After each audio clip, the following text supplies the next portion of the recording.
Of the Eastpointe City Council on Tuesday, April 19th at 7 p.m. Please rise for the invocation given by City Councilwoman Sarah Lucido and remain standing for the Pledge of Allegiance. Dear God, we thank you for the many blessings you have given us. We are grateful for all of the Eastpointe residents who volunteer their time and talent for the betterment of our city.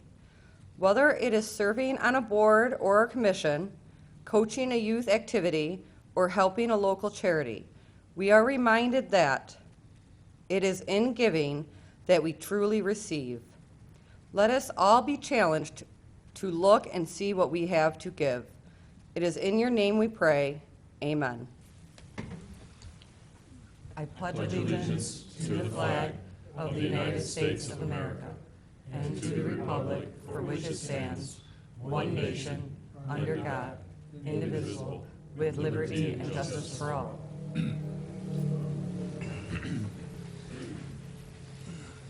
We have a proclamation to start our meeting off tonight, and this relates to Arbor Day. So Councilwoman Sarah Lucido, who is on the beautification, along with Cardi DeMonico, is going to read the proclamation.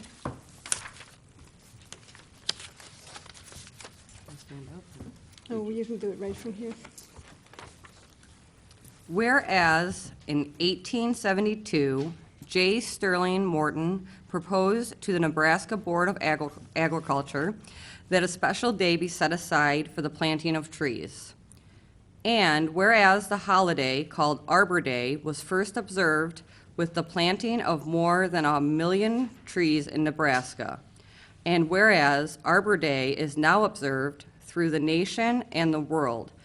And whereas trees can reduce the erosion of our precious topsoil by wind and water, cut heating and cooling costs, moderate the temperature, clean the air, produce oxygen, and provide habitat for wildlife. And whereas trees are a renewable resource giving us paper, wood for our homes, fuel for our fires, and countless other wood products. And whereas trees in our city increase property values, enhance the economic vitality of business areas, and beautify our community. And whereas trees, wherever they are planted, are a source of joy and spiritual renewal. Now, therefore, be it resolved by the City Council of the City of Eastpointe that it does hereby proclaim April 29th, 2016 as Arbor Day in the City of Eastpointe. Now, therefore, be it finally resolved that all residents are urged to plant trees to gladden the heart and promote the well-being of this and future generations. Thank you. And does anyone here representing Arbor Day? Is anyone here representing the Arbor Day Foundation? All right. Then we'll move on to our meeting, and we'll please call the roll. Councilperson DeMonico? Here. Councilperson Lucido? Here. Councilperson Kleinfeld? Here. Councilperson Marin? Here. Mayor Pixley? Here. And with that, we'll move to the first hearing in the public. Does anyone wish to be heard? Mr. Roman? And please state your name.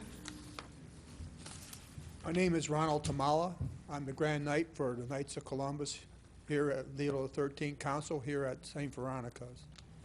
My topic today is the Eastpointe Memorial Day Parade. I didn't like it that we lost it on my watch, so I got together with Michael Hoyt, my district deputy, to figure out how can we come back and restore the parade. So we had a few ideas about a fundraiser. So we decided to get 2 season tickets for the Detroit Tigers and offer that as a fundraiser. We printed up 500 tickets, and we sold 495 tickets for the fundraiser to cover the cost of the parade and our expenses. With the help of Oddfellows, many other Knights of Columbus members, this historical museum, they help out, and veterans and other fraternal organizations helped out in selling these tickets. So that was our idea, to bring back the East Point Memorial Day Parade because I didn't like that. I lost it on my watch because of finances. So with that, I'd like to present a check to East Point for this parade in the amount of $5,403.75. So the parade is on. I'd like to present this check to the council, to Steve Duchesne. So thank you very much, and we'll see you on Memorial Day. Thank you. Thank you.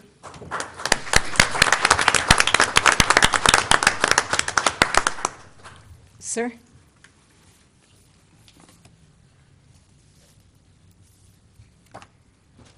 My name's Bob Smansky, and I live on Boulder Avenue. I was in here last summer. We had a big speeding problem on Boulder, and you guys addressed it right away. You put some patrol officers, and it really helped. I noticed this spring, it's worse than it was last year, and I was just hoping that you can address that issue again, because it did work. But I mean, now like between 3 p.m. and dark 10 p.m. I mean, you got them racing out there now, and it's just not the vehicles, it's those crotch rockets and stuff like that. So I'd appreciate if you look into that. Also, one more item, which Mayor Pixley is very aware of, what is going on 22117 Boulder Avenue. I was in here last fall when you had another meeting with the owners, and this has got to be, I've been putting up with it for 13 years. Something's got to be done. I mean, I'm ready to burn the damn thing down myself. And I'd just like to let me know what's going on here, because here it's, hey, he's not over there working, not doing nothing. Okay, I'm just had it up to here. we're working on it. I appreciate it. Thank you. Sir, in the back?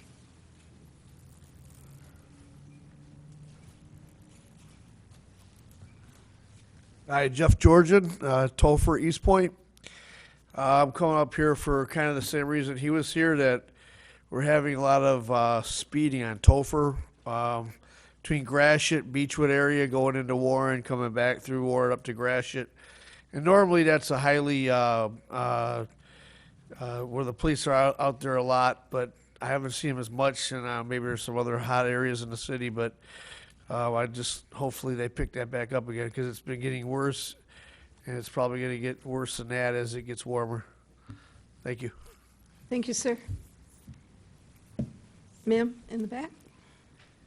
Please step forward, say your name. I'm Ruth Range, and I'm a longtime member of Emmanuel United Methodist Church. And a few hours ago, I received a phone call from our pastor, Albert Rush, and I believe we were asked to be here tonight to explain an event that we will be having 2 weeks from tomorrow on May 4th. We're having the first of what we hope to be in the future, a series of forums that deal with social issues that affect everyone in the community, to inform, to help educate each one of ourselves, to help better our own lives and the lives of our family now and for the future. The first issue that we're tackling is not an easy one to hear about, but it's a necessary one to know about, and that is human trafficking. Oftentimes when we hear those two words together, we think of some other area, certainly not in Michigan. But in fact, Michigan is one of the highest states in the United States for sex exploitation of our youth. As much as everybody hears about keeping their children safe on the streets and does their level best to make sure their children walk in groups, at least walk in pairs, I'm not even addressing that part of it. If you've given your child a phone, a laptop, bought them a Wii gaming device or another gaming device, they're vulnerable in their own homes, in their own bedrooms, while you sit in another room unknowingly, because the person on the other end will always be their friend. It'll be their friend until the day comes, and it may take weeks and it may take months, but it will come when that friend of the other end will convince our youth, and they're targeting them as young as 11 years old all the way through their teens. They will convince them that they are your child's best friend, but not just their best friend. They will protect you better than your parents ever could. They will give you things that your parents never would, that they understand what you're going through in school more than anybody else in the world, because in fact, they love you more than anyone. It is through coercion that they will lure your child out. And it happens over and over and over again. This $9.5 billion business in the United States leaves 300,000 children at risk. We are going to attempt to educate the people of Eastpointe and surrounding community, because all are welcome.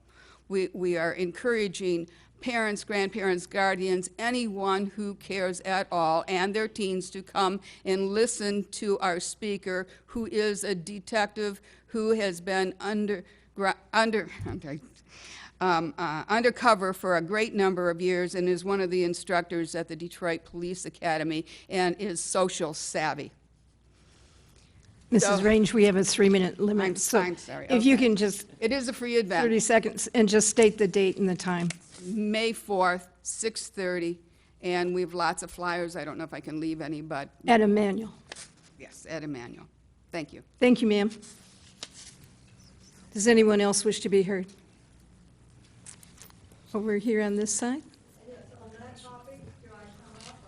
Right over here?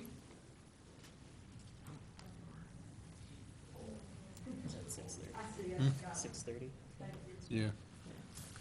My eyes function differently at night than they do in the daytime, so sometimes I have to find out where I'm going. I am Mary Kay Moore. I live at 22085 Boulder Avenue, and I brought a couple of neighbors with me tonight, and there is other representation too. And we're here to talk again this year about the traffic that is flying literally down our street. We have a stop sign about a long block south of 9 Mile. That's the only stop sign on the street between 8 and 9 on Boulder. The people fly through it, rarely stop, but more importantly, when they come from Topher going north toward 9 Mile, they will often be doing at least 40 to 45 miles an hour, and I heard one of the neighbors I spoke with thought they were going between 60 and 70 in that short strip. We desperately need police presence again to start ticketing and to stop them.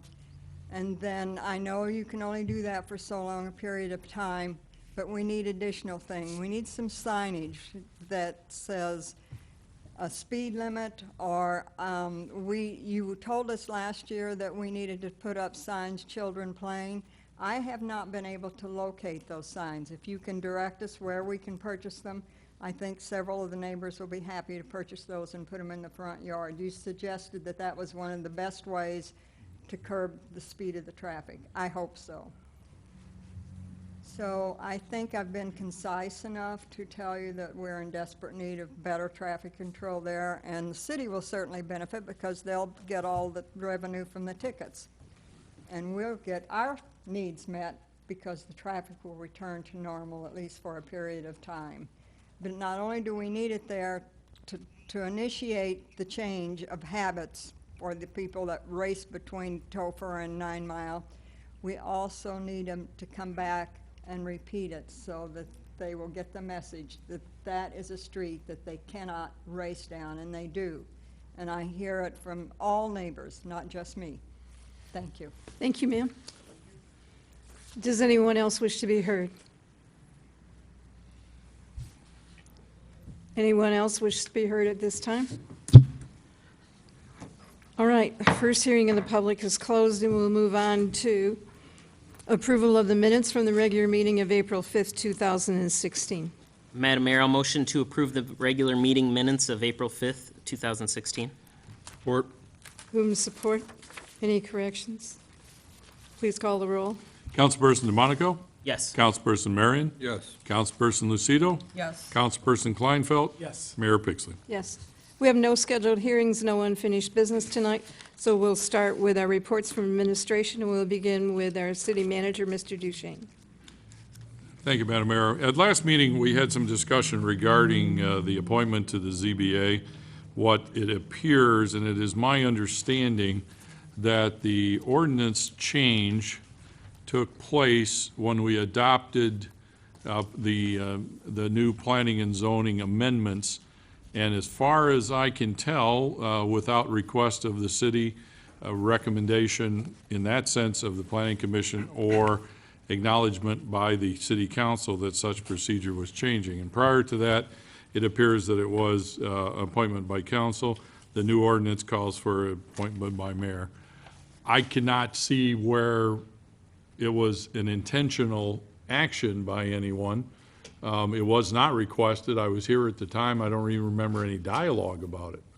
So I think as we review this going forward, perhaps the planning consultant made the change.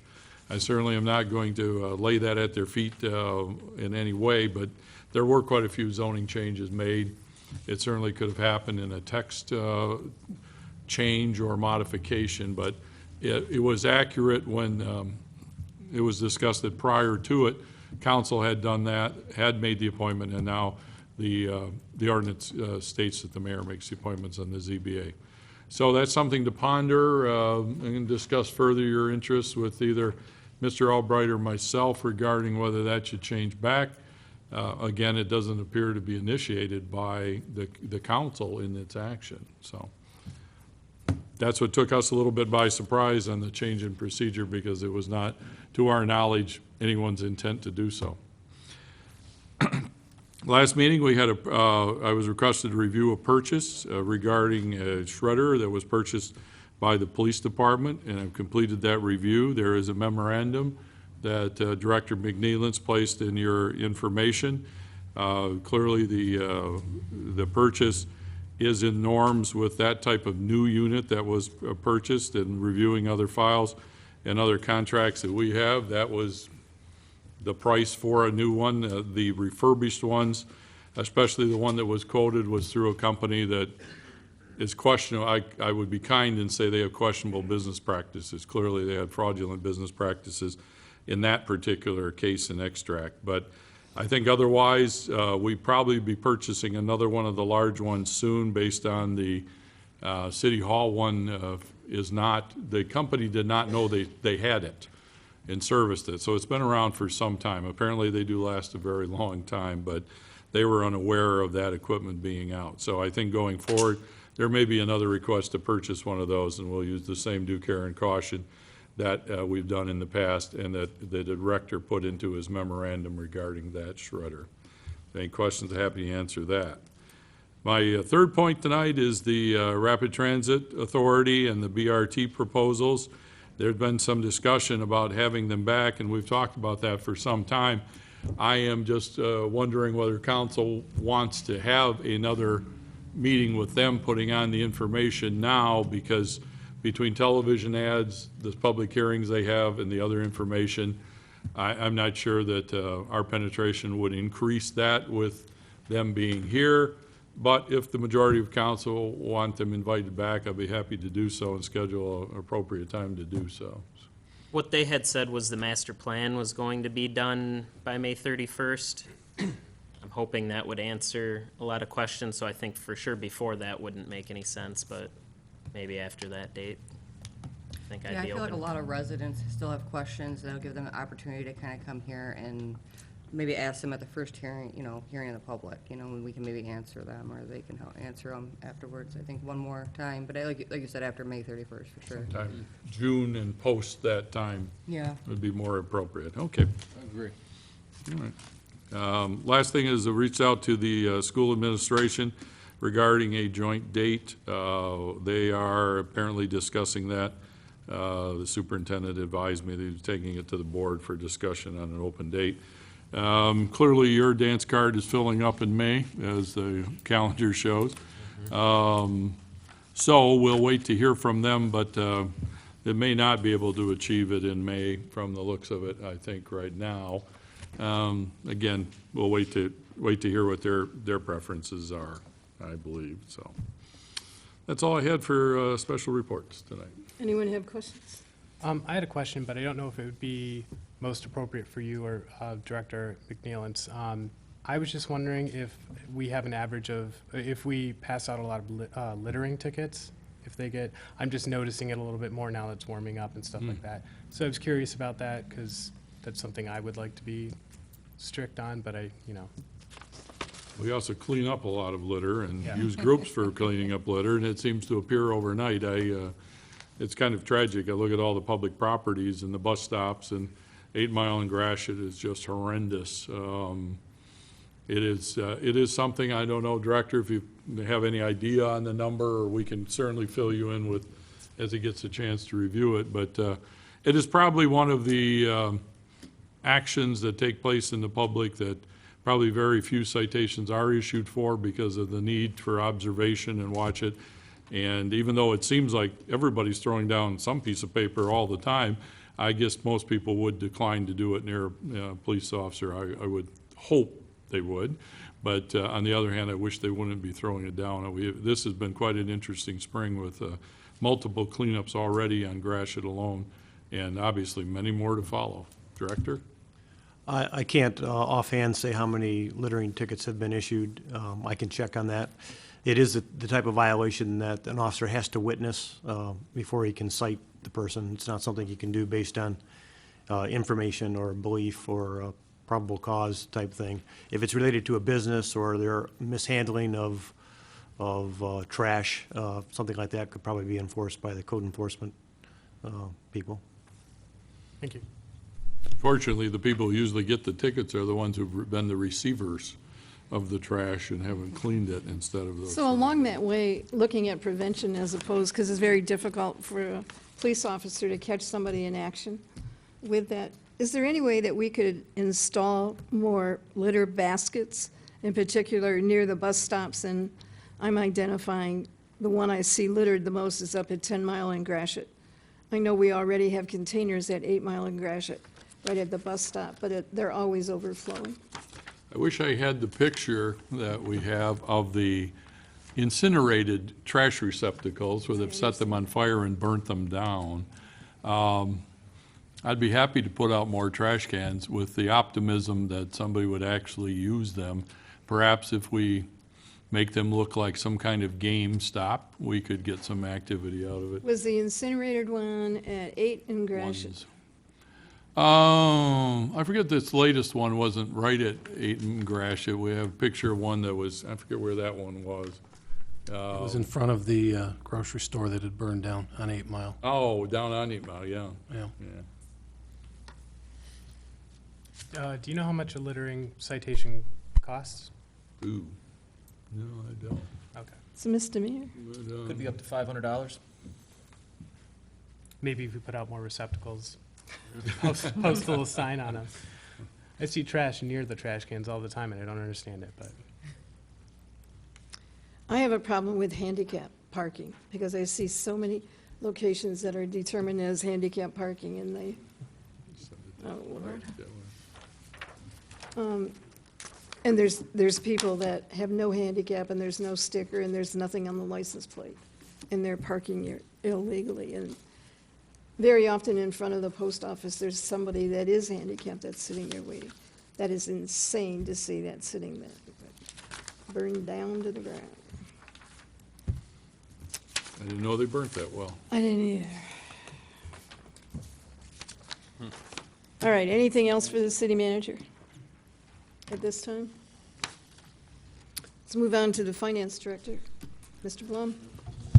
Madam Mayor and Council, I think we'll have enough budget and numbers later on, so I'm not going to report on anything right now unless you have questions. I don't have anything except, do you want to talk about the water bills for May?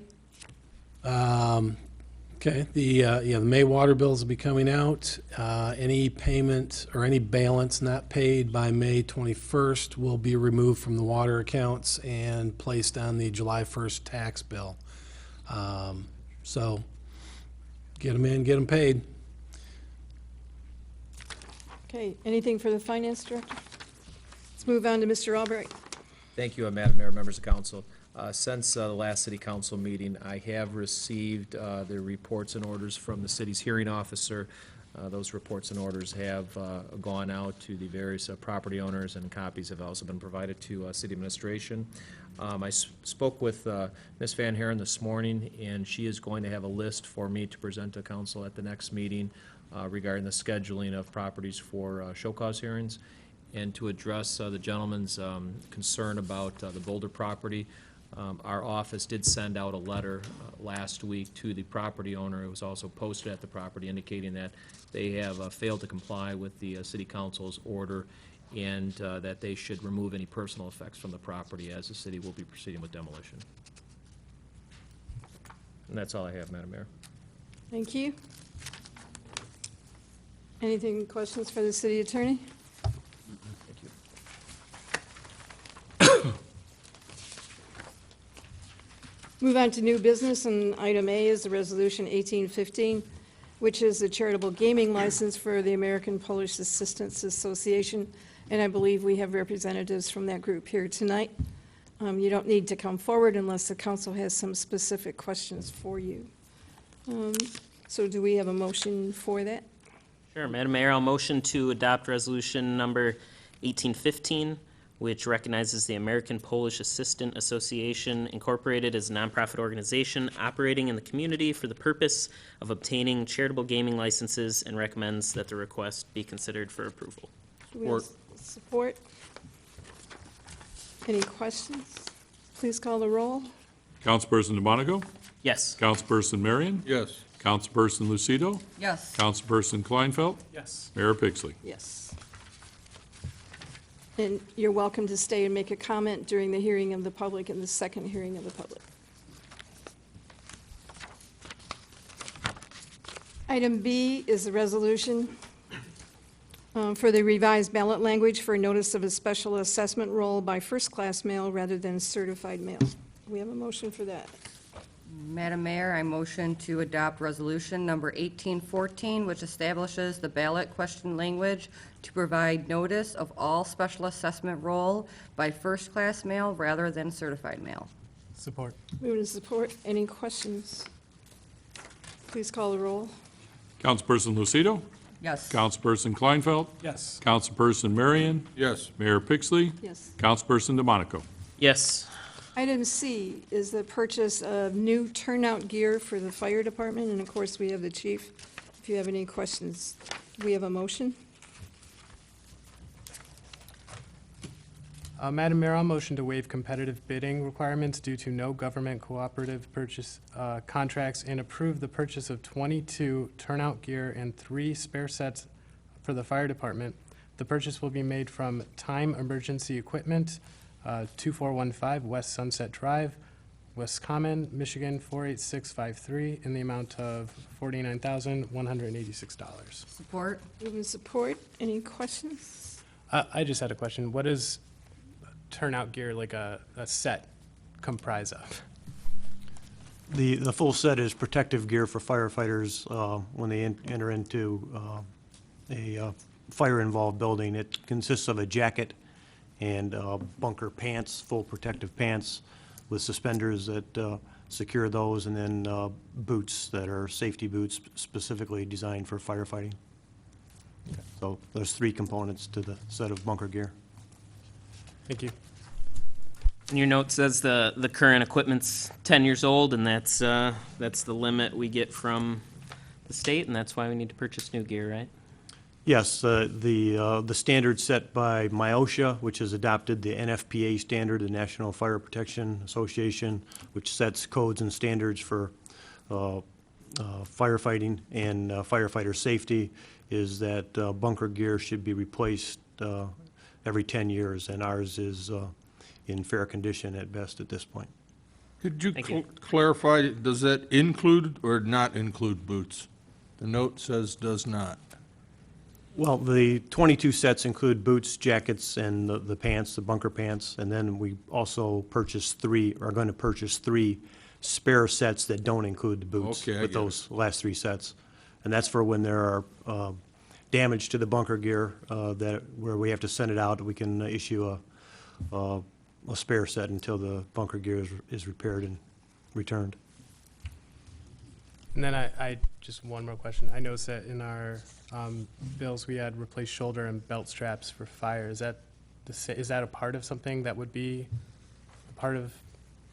No, that is actually related to the belt straps, related to our self-contained breathing apparatus. It was maintenance on equipment that is damaged in the course of wearing for firefighters. So this is actually the tank and the self-contained breathing apparatus unit that required some repairs that we do on a regular basis. Thank you. Any further questions? Please call the roll. Councilperson Kleinfeld? Yes. Councilperson Lucido? Yes. Councilperson Marion? Yes. Mayor Pixley? Yes. Councilperson DeMonico? Yes. So, council, the next item is for the commission appointments. And the first item is Beautification Commission reappointment of 7 members. And I promised that I would go through and review, so I did pull the appointments by mayor with approval of council, and this is the list of all the people in the Beautification Commission. One of the problems that we've had is this is not updated routinely because we don't get the minutes directly to Linda. So in going through this, it would appear that Cynthia Hernandez is now resigned, is that correct? Yes. So we can delete her from the list. And Michael Winsky, is he also no longer with the group? I think we Yeah, just, I think we're not he's- reappointing Yeah, he was the one that wasn't. Okay. both Michaels. And then Michael Hall Yeah, I think is he still either with the Still group? has time resigned or- left. He Oh, still had okay. like a year left. Oh, okay. Okay. And then Shirley Lappy was not mentioned? We must have, I don't remember having heard, talking about her renewal. was she appointed She is somewhat over. recently? Her you think? expiration was the 14th, in 14.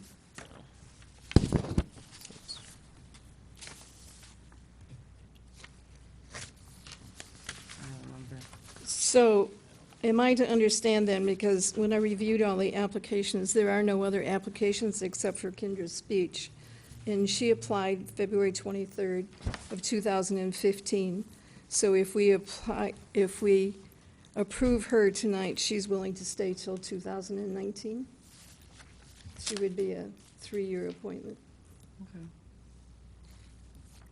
Is that Do correct? we have, we have 2018 in the note here. I know, but if it's a 3-year appointment, which they are, then she should Go go to 19, till 19. because she's not like an existing member already, so it's not like she was appointed in 15, that's just when she applied.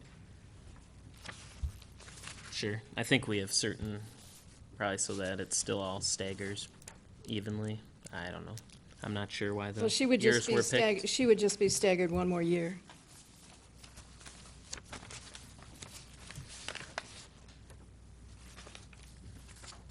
Okay? All right. So with that, those are, the people I would appoint is the same thing that you suggested, with the exception that Kendra's Speech then be appointed with a term to expire on April 19th of 2019, which would be 3 years from tonight. There's nothing to say that they expire December 31st. So we shouldn't have her expire on December 31st of 2017? No, Because that's when they all expire on, Yeah, all at the the rest end of of the them. year. but I don't know why December 31st was chosen. It's fiscal. I don't have the ordinance with me, does it? There isn't anything. Nothing indicated in the No, it ordinance? just says 3-year terms. Yeah. So all the rest of them would be okay, except if Kendra is being appointed for the first time tonight, it would be a 3-year term, not a 2-year term. Okay. So if one of you would like to make the motion. Do we do motion for this, or do you just, because state it and then we second it if it's your appointment? I'm just asking because I don't know. All right, I would- You would make the appointments and council would I will vote. make an appointment that we appoint Betty Bishop, Myra Golden, and Eugene Yules to the Beautification Commission with a term to expire December 31st, 2016. Appoint Peggy Sweeney to the Beautification Commission with a term to expire December 31st, 2017. And appoint Martha Hauser, Andrea Kirby, Paul Colby, and to the Beautification Commission with terms to expire December 31st, 2018, and Kendra Speech to the Beautification Commission with a term to expire in April of 2019.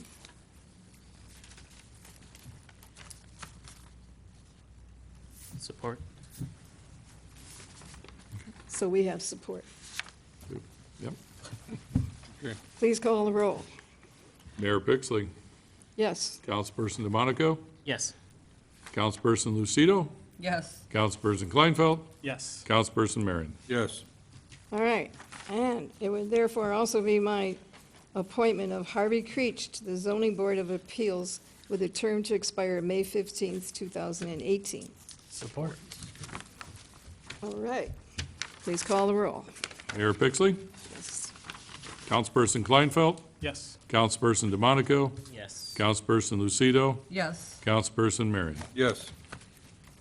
So in order to prevent any further problems, please be sure, because we got 2 representatives from council, please be sure that the minutes are sent to everyone on council as well as to Linda Lintz, so we can keep track of all of this. Sounds good. And in the meantime, it would appear that you need to replace 2 commissioners to the committee, so we would need to do some recruiting for beautification commissioners to fill the empty spots.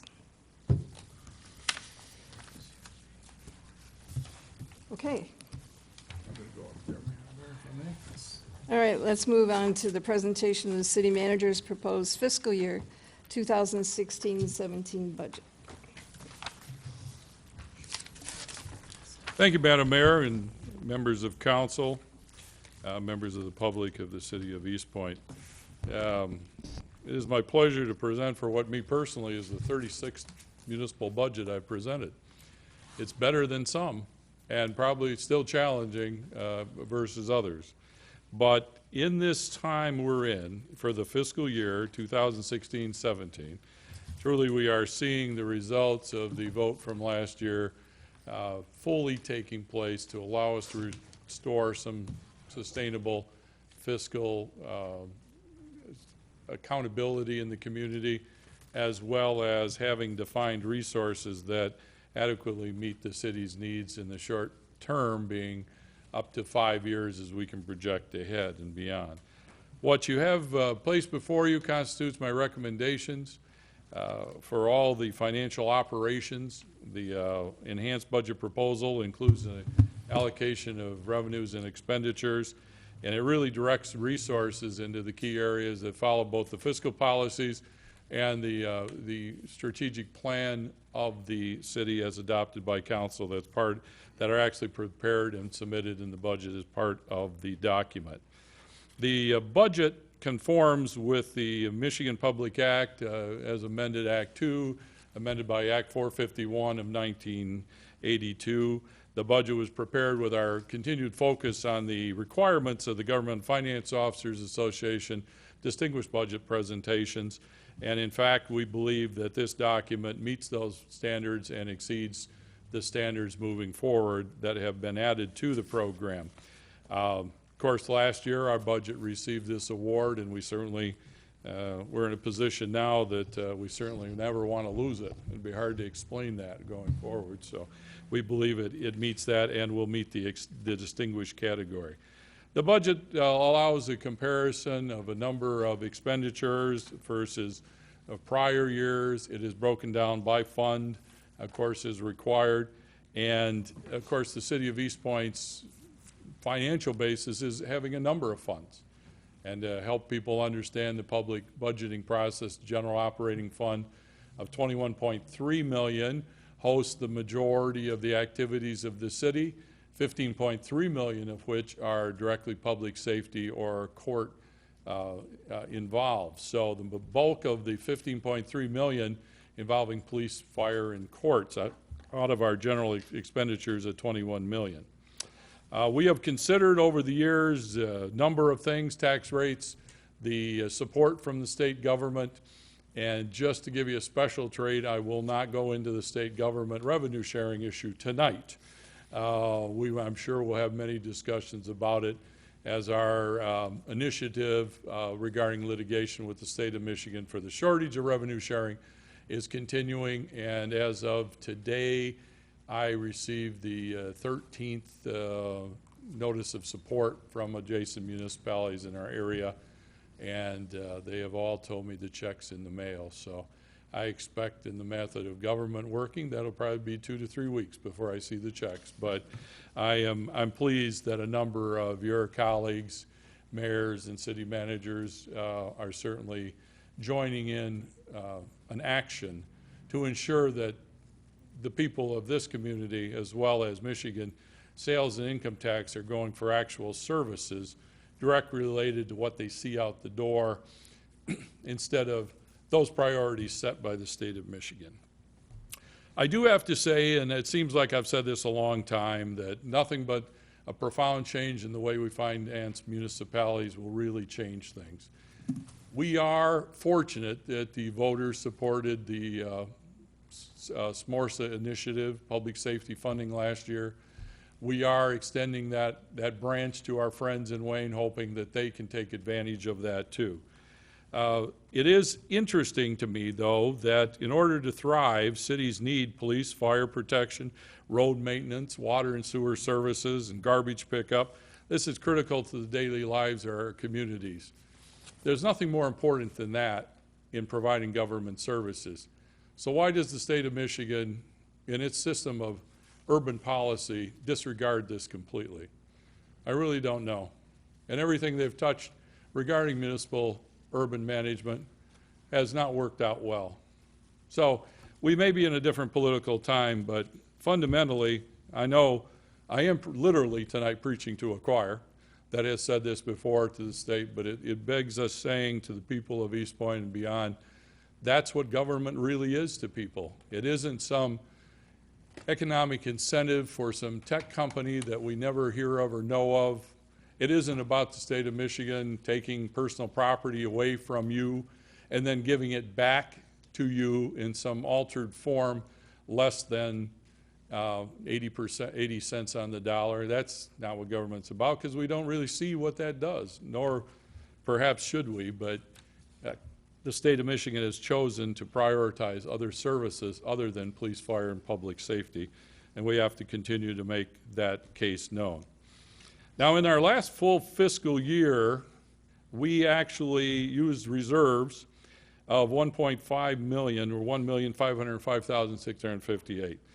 We are projecting an increase in reserves this year, which is a little bit of a putback based on the SMARSA approval last year, of a little over 1,080,000. So we have turned that direction and restoring some of the fund equity that has been lost while the city struggled to make cuts and changes and reduce employment and reduce the expenses with our employees over time. We've tried to stabilize some of that, and that is going to show up in this annual financial report at the end of this fiscal year. We're going to end June 30th of 2016.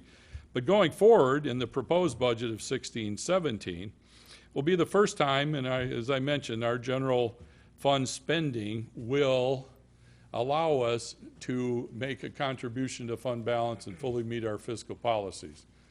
That's a very positive step in the right direction.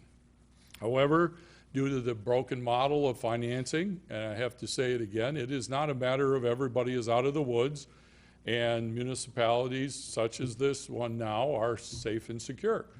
Because, as we said, it would take property value increases over 10% a year for 22 years to go back to where we were in 2008. The voters here and the voters in Hazel Park, and possibly in the fall, the voters of Wayne, have found a workaround, have found a way to survive despite our partner government at the state of Michigan. I'm sorry that people have to work so hard to do what is right and necessary. So the general operating fund of $21,316,000 will, as it's implemented, maintain the level of services that we've now adopted. It will, while we are reducing number of employees once again from 122 to 119, the inroads and the increases we've made in public safety, in police and fire, will remain, and as we go forward, we can hope that stabilization continues. We are also investing in those departments as the people wanted, even though, as we've mentioned before, with $5.9 million coming from SMORSA versus over $15 million for public safety spent, it doesn't pick up the whole bill. We have to tune it up in other areas and make this happen. So we say that, and we say that often so that people recognize that. I'm very proud of the fact that the fiscal discipline was recognized by Standard & Poor's, once again reaffirming our A+ rating. The statement, we view the city's management conditions as very strong, with strong financial policies and practices under a financial management assessment methodology, indicating financial practices are strong, well embedded, and likely sustainable. Management provides updates of the budget investment performance to the council, and the city undertakes detailed departmental budgeting with frequent review of the major revenue and expenditure assumptions. We maintain a formal capital improvement plan, and it has a formal debt management policy.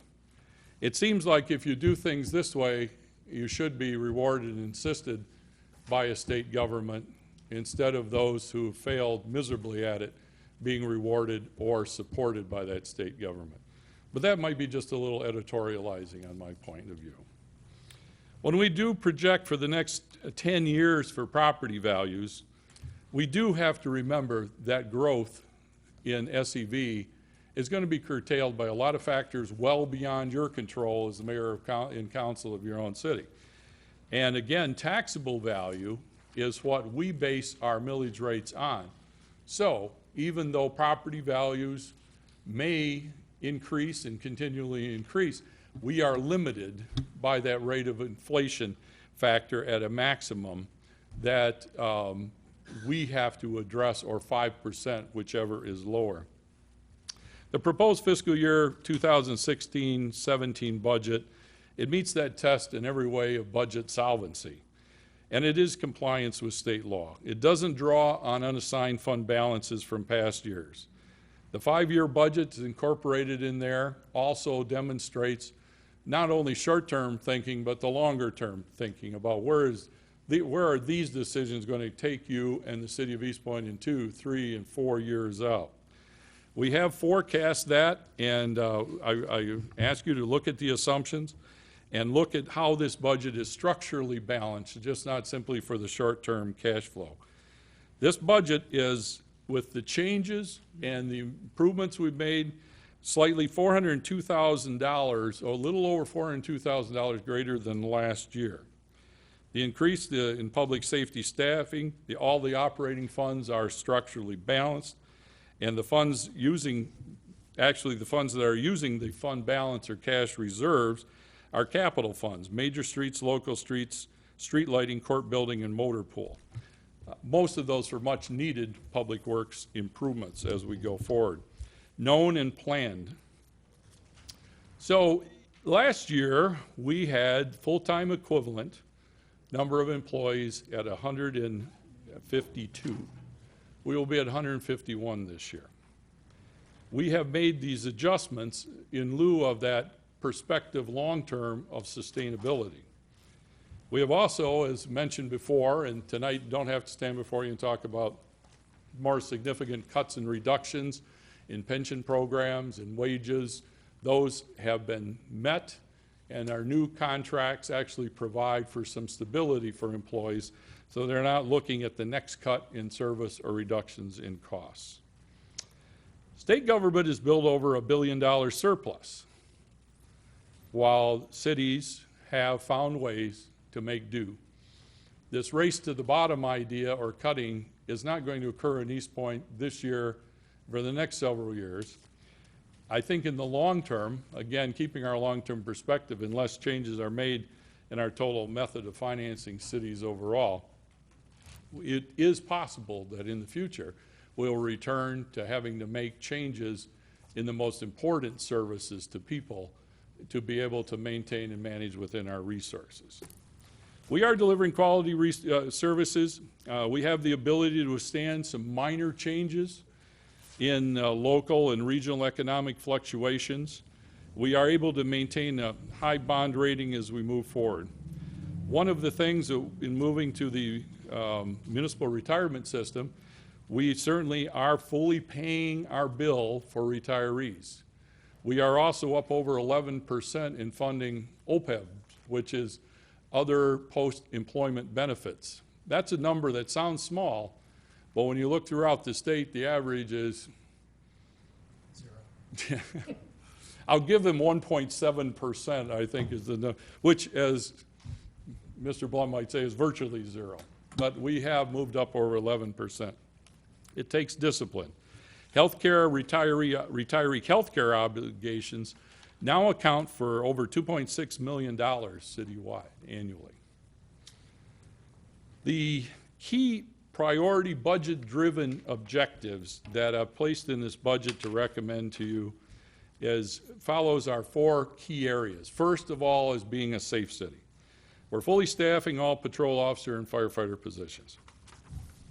We are evaluating the replacement of long-term the police, fire, and public safety buildings into one public safety structure to economize and ensure the services are provided in the future. We are purchasing police vehicles for patrol and investigative purposes. We are purchasing a fire heavy rescue unit light pumper to provide a rapid response tool with paramedics equipped with the lighter unit, alleviating the run load from the engine and pumpers. We are implementing the final steps of our street lighting change of putting now 799 brighter, safer, less expensive LED street lights into all the neighborhoods. This, of course, is conditioned on continuing the street lighting assessment for street lighting funding going in the future to maintain this system and cover these costs. As an efficient government, we are preparing this year the first annual comprehensive financial report that will take the formerly known just simply as the audit into a comprehensive financial document that looks a lot like this budget. It'll be the kind of thing that you share with the credit rating agencies, that you share with anyone reviewing the city's financial structure and debt, and detail transparently every item that the city is involved in financially. We are looking at the expansion and advancement of our technology and Access My Gov services and trying to enable citizen monitoring and enhancing transactions via web portal in the next year, as well as the management of metric analytics, more deeply involved in this budget than even we've done over the past few years. We are also looking forward to initiating a customer asset upgrade in the water and sewer system in the first phase. That means basically water meters, well, that while they're being remotely read, they are, in many cases, as Mr. Blum has indicated at our meetings, at the end of their service life for batteries. But there's also enhancements to that where people will be able to, if they wish, monitor water usage even with a cell phone app, if they want to actually monitor right down to how they're using it on a daily basis. That is going to be useful for them as water and sewer rates move ahead that I'll talk about in a minute. In great neighborhoods, we continue to do some things with parks, roads, sidewalk programs, and invest in those that make the neighborhood stable and great. We have currently 9 buildings that will be removed as dangerous buildings through the demolition process, one of which we've spoken about tonight, which is important and critical to remove these blighting influences as well as enhancing neighborhood services such as refuse pickup and code enforcement. But it is important to remove things that have not been taken care of in order to move forward. This year, even though as we came off of last year, in the last 2 years, we set I think a record for number of orange barrels can be placed in one community of 5.1 square miles at any given time. But we said we were going to do that. We said we were going to spend $31 million, streets, roads, water, and sewer, and we did. This year, street investment's going to be a little over $1.9 million. We have major streets on the traffic improvement program, including northbound Kelly Road reconstruction, Topher to 9 Mile, Stevens Road reconstruction, Kelly to the east city limits, finalizing some areas there. And then local streets, we have our block grant program for Johnston, Spindler to Biscayne, and Spindler, Raven to Beaconsfield. And we are going to continue to work with Consumer Energy, which I'm happy to say is a much better relationship than it was in past years, when we would virtually come to work, wake up, and find people digging all around town in areas that perhaps we were going to replace sidewalk. They were digging it up. And I think that that is improved. And tonight, I thank consumers for their cooperation and assistance and coordinating. They intend to replace 2,600 more gas service leads in Eastpointe this year. And they are about to embark upon that, as well as a major street trimming effort by DTE. We will still have the utilities quite present in the community this year, but we at least know they're coming, and hopefully know where they're coming from and where they're going. We have water mains scheduled. I will just mention that there's 8 of those, and we are completing the water reservoir improvement study initial steps so that we may evaluate the reemergence of use of a water reserve that Eastpointe maintains to help stabilize and reduce water rates. In the sewer system areas, we're continuing mainly this year to focus on the SAW grant projects. That's the wastewater stormwater asset management plan. We are doing some open cut pipe bursting rehabilitation in what we generally refer to as the 8K area. Sewer rehabilitation shoulder to the east city limits and 9 Mile to 10 Mile. And then continuing with our cleaning and TV work on the rest of the sewer system. The budget for system improvements, it has a capital improvements program budget of $6.6 million. So we certainly are not backing away from this, even though it's a little more modest than prior years. The bar was set very high. The Service Line Assurance Program, or SLAP, has increased in usage every year, or participation every year, and we now have a little over 3,600 participants in a possible eligibility of over 8,000 that would be eligible to participate, which is a tremendous success. Greater than we anticipated as we initiated the program. We are seeking recreational park grant opportunities. We'll be filing 4 applications for a expansion of the work at Spindler Park, including the walking path. We are looking at planting of native trees, recycling bins, and additional ecological and educational improvements at Spindler Park, specifically the Patriot Building. That is, we found to have an ability to take on a new life and an asset to the community. Sidewalks and non-motorized features, replacing concrete sidewalks and ramp cuts.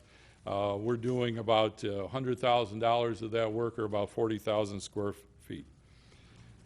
Projected yet undetermined is the impact of the RTA, or the bus rapid transit system, proposed, and obviously I think it's going to have a tremendous impact on the downtown development area as well as the city in general.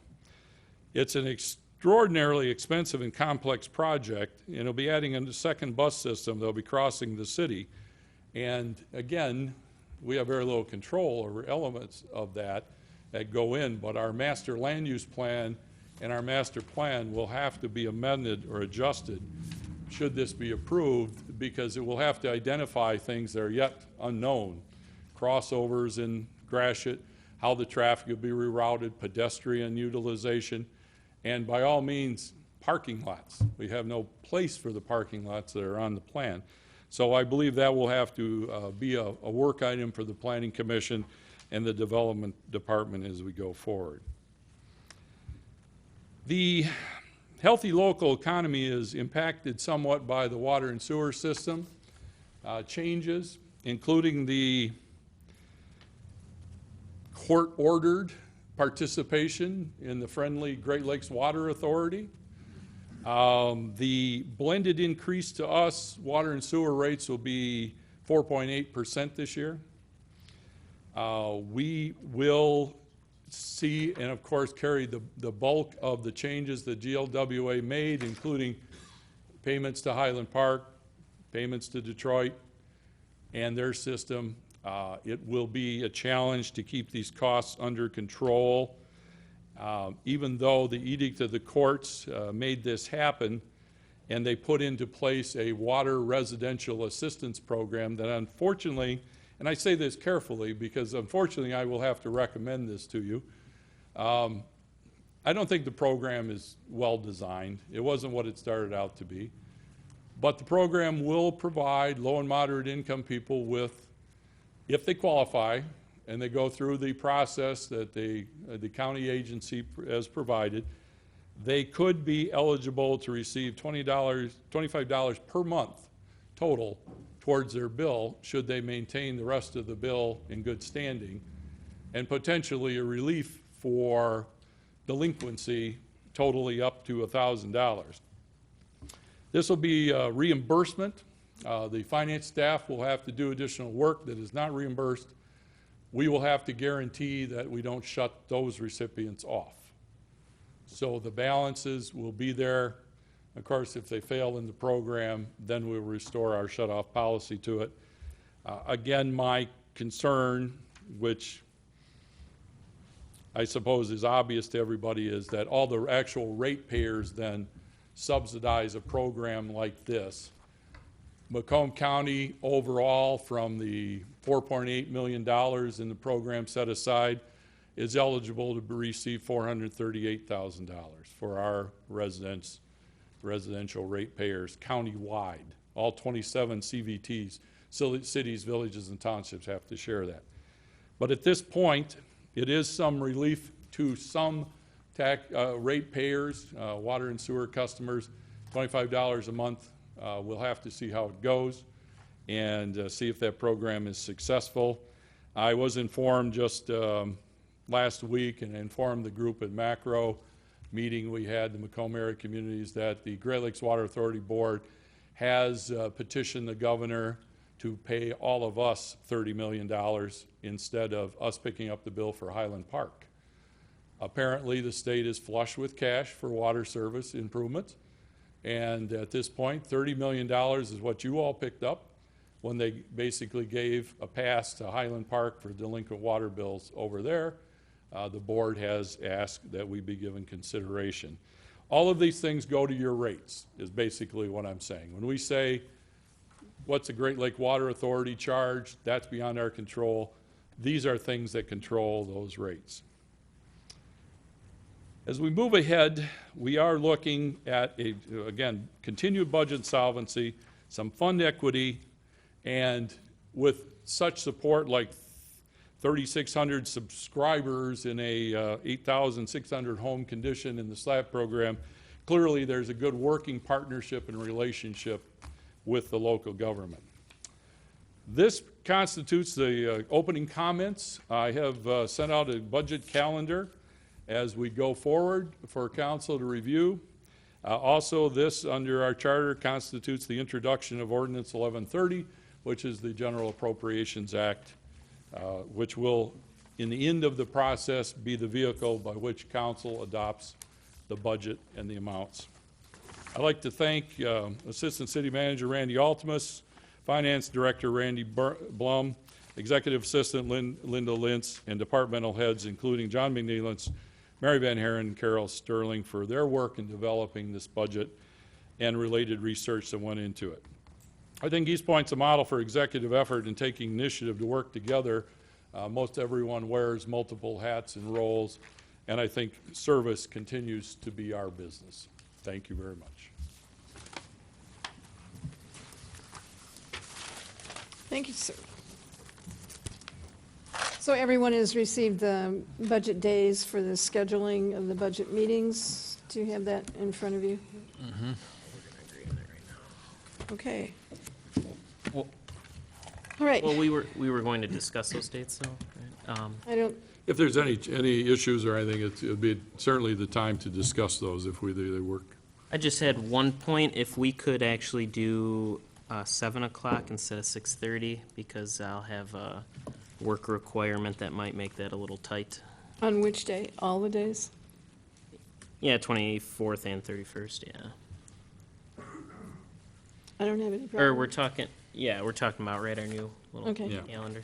So it'd probably be good for you also. It's fine by me. Sarah, do you have a problem? May, what was the dates? The 24th and 31st, Councilman Monaco suggesting 7 instead of 6:30. 7, okay.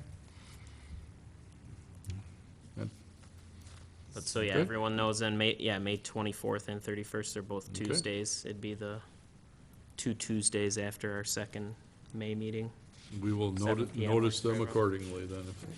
I'll make a motion to receive the city manager's proposed fiscal year 2016-17 budget with budget work sessions for the following dates and times, May 24th and 31st at 7 PM. Support. With support. Please call the roll. Councilperson Kleinfeld, Yes. Councilperson DeMonico, Yes. Councilperson Lucido, Yes. Councilperson Marion, Yes. Mayor Pixley. Yes. I just had one question for everyone out in the audience. The budget is available for review at any location, or, It will be posted on our website for that viewing, and of course, a copy will be delivered tomorrow to the library for them to, use the textual version of. thank you. Madam Mayor, one other additional thing. I will be handing out line item budgets after the meeting. I just want to point out that they are in they're two separate packages. One is for general fund, broken down by department, and the other one is each fund. They just coincidentally both have 47 pages, so you might get confused, but they are for use at the 24th and the 31st. Okay. Any other questions related to the budget? All right, let's move on to payroll and bills. Madam Mayor, I'll motion to approve payment of the bills in the amount of $2,376,686.94. Support. Please call the roll. Councilperson Kleinfeld, Yes. Councilperson Lucido, Yes. Councilperson Marion, Yes. Mayor Pixley, Yes. Councilperson DeMonico. Yes. And with that, we'll move to the second hearing of the public. Does anyone wish to be heard at this time? Ms. Starzinski. Good evening, Mayor and Council. Haven't seen you in a while. My husband's out mowing the lawn, I was cooking dinner, and I heard Miss Lucido speak about Arbor Day and the trees in Eastpointe. I've lived here my whole life. Born, raised here, still here. I lived in one of those neighborhoods that had recent street construction. It took out all our beautiful trees. Yeah, they were a place for our wildlife to exist. They did add beauty. They did clean the air, but they also took away some of the noise from the freeway. And I think anyone who's here that lives in that neighborhood can tell you we're much more aware of the freeway noises at this point. We need some trees back. Not only for the beauty, not only for the wildlife, and not only for the clean air, but for the ability to sell our homes again and enjoy our homes without that freeway noise. Well, that's what I came to talk about, but then as Mr. Duchesne was talking, we spent $3.1 million last year or in the last couple of years, I guess, on street construction. I live in a house that had the storm drain, a catch basin, whatever you want to call it, in front of it. And for years, the water all puddled at the bottom of my driveway because it didn't go to the basin. So the street was replaced, and I thought, hallelujah, I won't have to do that anymore. I won't have to push the water down. I won't have the ice pond at the bottom of my driveway. Guess what? The drain is still higher than the road. And I just had somebody come out yesterday to give me an estimate on driveway repair. And he noticed it. He goes, "What's all that sediment there?" I said, "That's because it doesn't go to the drain." He also noted the sidewalk that was replaced when they broke the sidewalk during the street construction, and told me what a shoddy job that is. And our tax dollars, 3.1 million paid for that. Pretty sad. I'm hoping going forward that we're more aware of what's going on. I hope we have a better construction company. I understand the group that did the job on my street is no longer in business, thank God. And I'd like to see our tax dollars spent to better the city. And Ms. Tacardi, thank you for taking the bus downtown. An experience, huh? Did it for a long time. Thank you very much. Good night. So, Ms. Starzinski, be sure and leave your name and your address with Linda Lynn so we can follow up on that. Does anyone else wish to be heard at this time? Mr.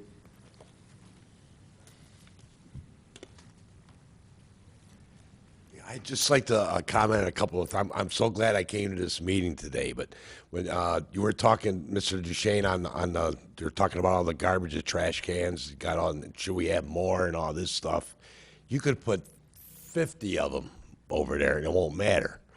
Because what's so sad, it's a sad state of affairs, not just in this city, but every city in this great country. People have no respect for other people's property. They have no respect for the people themselves. Just the way our culture is, it's a sad thing. So I don't know what's going to change that either. And then with the handicaps, that really gets me going. And what I think what's happening to our country, with people I know, I think in a whole, this country, we're just being so passive.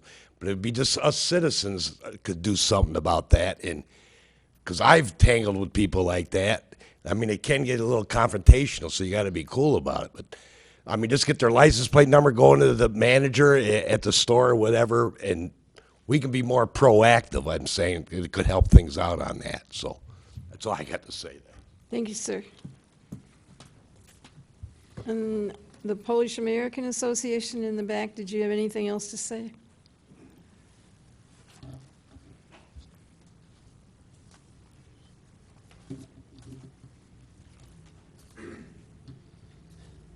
Mayor, Council, I just wanted to say thank you on behalf of the American Postal Association for the great consideration. I'm the active president right now, and our founder is probably looking down on us.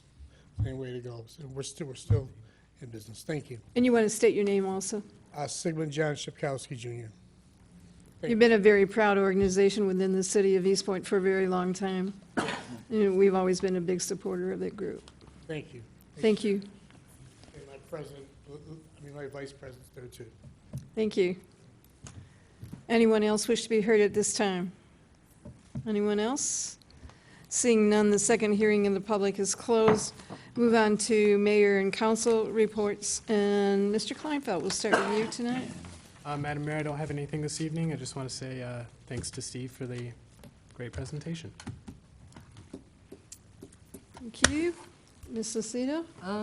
Well, I hope everyone enjoyed their beautiful weekend that we finally received. Also, I just have a couple of events that are going to be happening at the library. This weekend on Saturday from 12:30 to 4:30 is their attic treasure sale.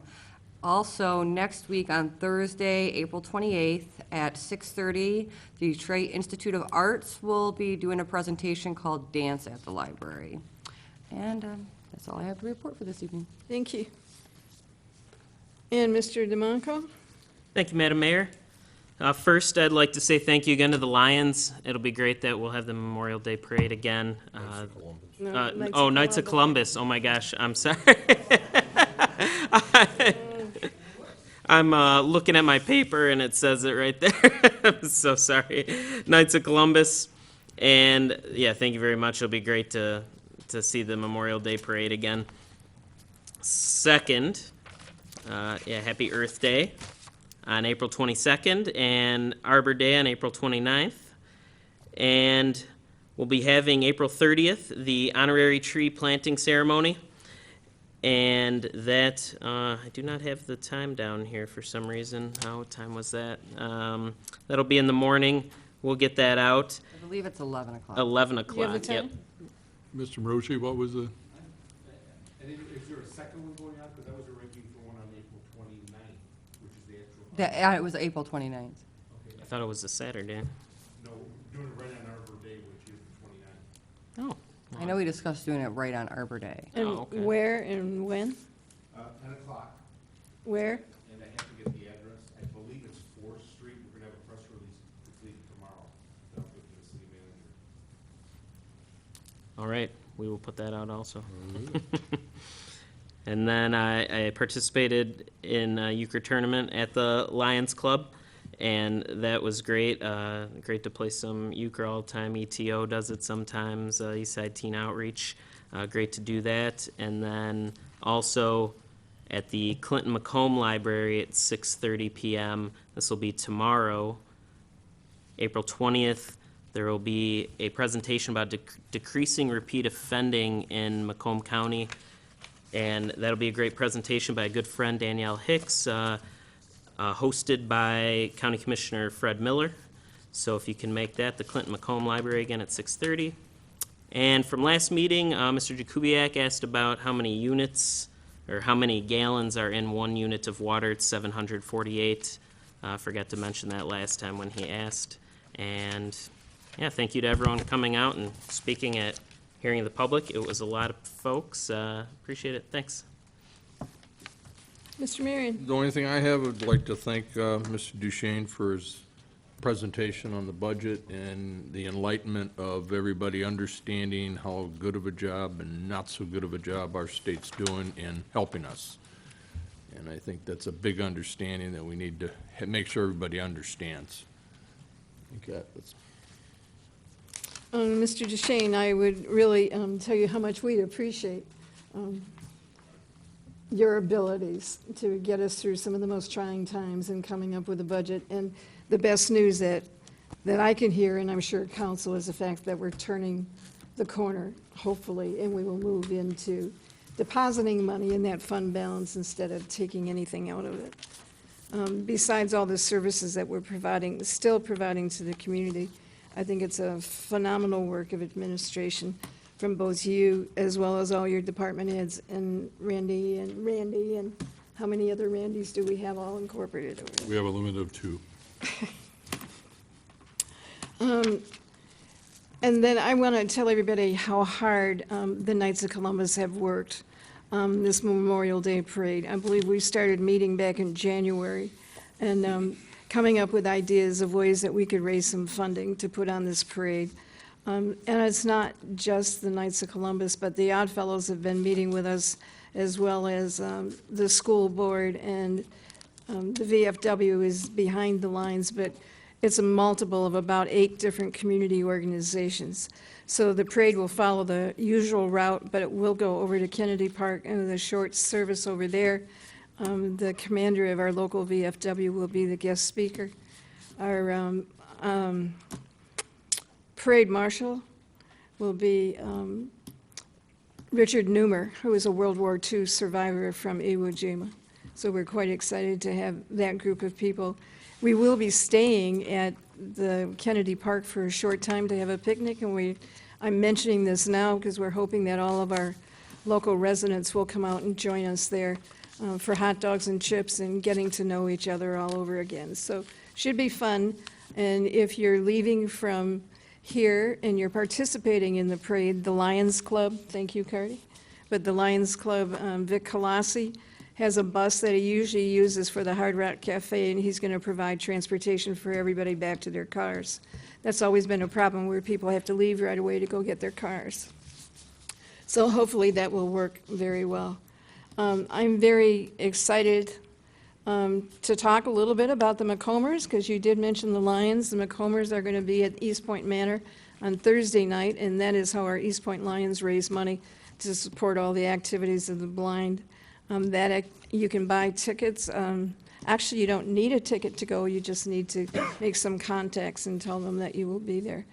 Good food, as usual, over at Eastpointe Manor, and it's an excellent show. These are a lot of our local kids who are performing with the Macomb Community College with their musical group. I'm glad you came forward and talked about the speeding, and maybe we can curtail some of that. And it's really good to see residents coming forward and feel very open about coming and complaining about something that's so important to you, because that makes the neighborhood so much safer. And if you don't come and tell us about it, we don't know about it. I'd like to say something about my daughter. I don't usually say very much about my kids because my kids all live outside of the state. But many of you know that one of my daughters, very young, developed a lymphoma. The only reason why she recognized it was because she does clinical research on pharmaceutical drugs that affect cancer patients all over the country. It was because she was well aware of the symptoms that she recognized symptoms in herself, and she was diagnosed with a lymphoma about 2 years ago. She underwent all her treatment, very aggressive treatment for a very aggressive disease. And I'm happy to tell you that she's got one more chemo, and then she'll be done. But the most exciting thing to me was that she does clinical research now for 22 years, and she was recently recognized as one of the top 10 researchers in the entire U.S. So I'm very proud of her, and I have to tell you that when she went to receive her award, she went for her chemo she worked with me up here last week, Monday, Tuesday, and Wednesday, when she was doing some research on a brand-new drug that will halt stage 4 pancreatic cancer. Every one of us knows that pancreatic cancer, once it's diagnosed, you have very little prognosis, usually an average of 6 months. And the new drug is just really exciting, and they're getting phenomenal results. But she did her work Monday, Tuesday, and Wednesday, flew back to her home in North Carolina, had her chemo treatment on Thursday, drove down to Atlanta, and got her award. So I'm very proud of somebody like that that excels because they're so determined. So that's my story, that's my pride. Pride and joy, just one of the 5. So I'll entertain a motion for adjournment. Madam Mayor, may I say one thing? I'd like to thank the young man who's in attendance and stayed for the whole meeting, probably because his ride wouldn't leave. But I appreciate him for lowering our average age in this room by decades as far as. So we have to tell you that Mr. Lucido there is going to be the city council coming up very shortly, and then he's got a younger brother that's also going to be a city council person. So look again, because he's going to be around. All right, let's entertain a motion for adjournment. So moved. Support. Please call the roll. Councilperson DeMonico? Yes. Councilperson Marion? Yes. Mayor Pixley? Yes. Councilperson Lucido? Yes. Councilperson Kleinfeld? Yes. Meeting's adjourned at 8:24.